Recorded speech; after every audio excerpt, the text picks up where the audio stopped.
يا أيها المزمل قم الليل إلا قليلا نصفه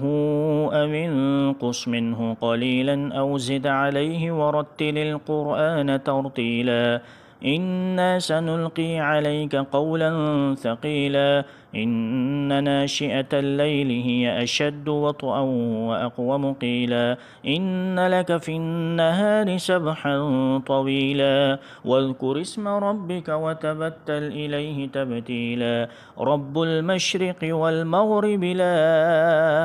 إله إلا هو فاتخذه وكيلا واصبر على ما يقولون واهجرهم هجرا جميلا وذرني والمكذبين أولي النعمة ومهلهم قليلا إن لدينا أنكالا وجحيما وطعاما ذا غصة وعذابا أليما يوم ترجف الأرض والجبال وكانت الجبال كثيبا مهيلا إنا أرسلنا إليكم رسولا شاهدا عليكم كما أرسلنا إلى فرعون رسولا فعصى فرعون الرسول فأخذناه أخذا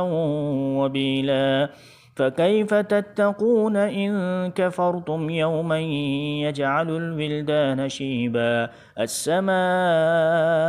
منفطر به كان وعده مفعولا إن هذه تذكرة فمن شاء اتخذ إلى ربه سبيلا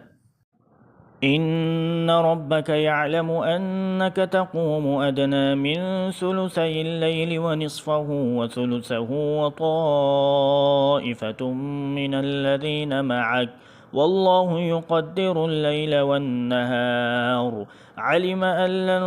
تحصوه فتاب عليكم فاقرؤوا ما تيسر من القرآن